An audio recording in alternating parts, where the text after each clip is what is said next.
In this video, we are going to check out on different ways to create a data frame.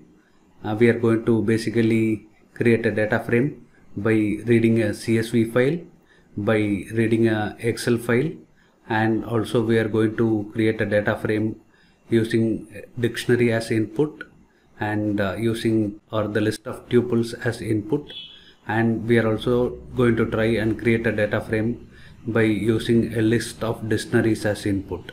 Obviously there are many more ways to create a data frame, but for this video we are going to limit with these options. As usual, I am going to use Jupyter Notebook for this coding, and once this code is done, I will ensure that I am uploading it to my GitHub repository and sharing the link with you. So let's get started. Stay tuned.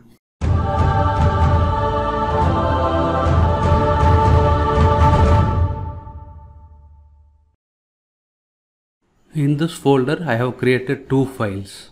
Employee data, this is a CSV file or comma separated value file, and employee data Excel, which is a spreadsheet. So employee data, which is a CSV file, will look like this. In the first row, it will have the column names, which is separated by comma. The column names are going to be first name, age, experience, and salary. These are all separated by commas. And in subsequent rows, the values of each of the columns would be present and they would be separated by commas. First name is Louis, age is 36.36, experience is 13.68, and salary is 168k. So this is going to be the comma separated file. We are going to try and create a data frame by reading this data.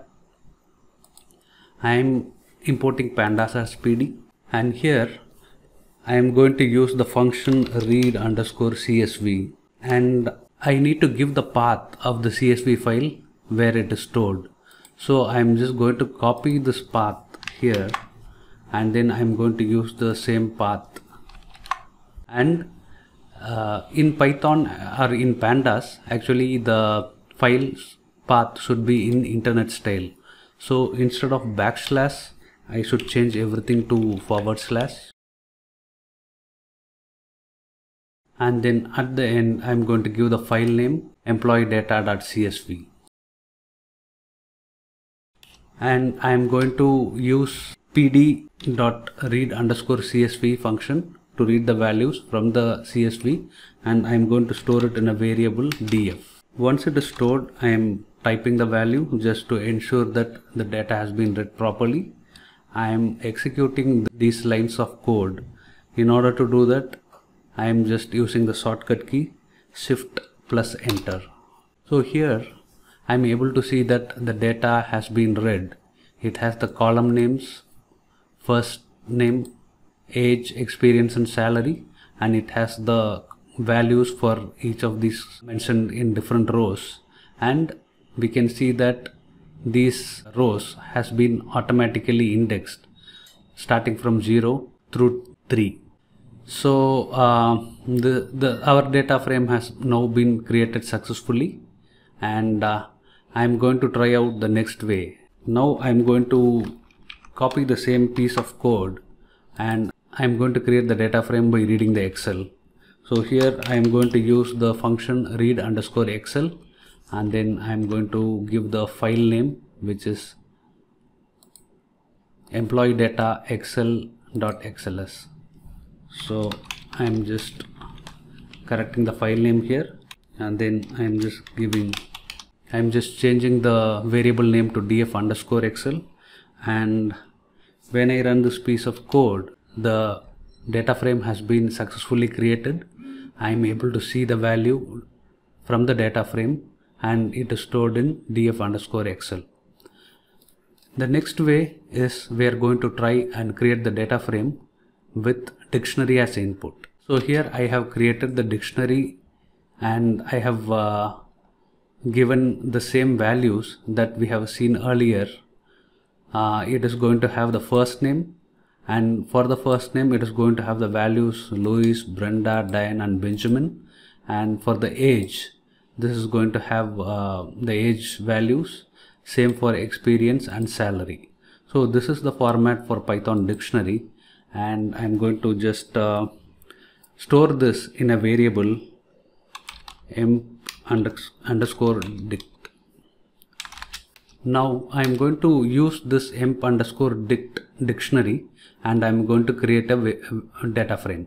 So in order to do that, I'm just going to give a variable name df_dict, and I'm going to use pd.dataframe,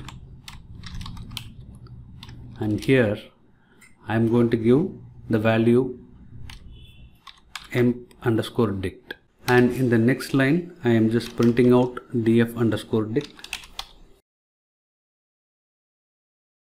So the reason that we are getting an error is because I have included the variable name as a string. I have removed that single quote, and now I am running the piece of code again, and here it has run successfully, and you are able to see that the data frame has been created again with dictionary as input. Now we are going to check on how to create the data frame with a list of tuples. Here this is the list of tuples. So this square bracket, it indicates that it is a list, and these rows which is having the round bracket, this is actually the tuples, and each tuple has the details of one specific row. Say for example, the first tuple here shows Louis 36, 13.68 and 168251. Similarly, Brenda, Diane and Benjamin, each rows is indicated within a tuple, and I am just giving the name of the tuple as employee_tuple, and I am going to create a data frame from this tuple.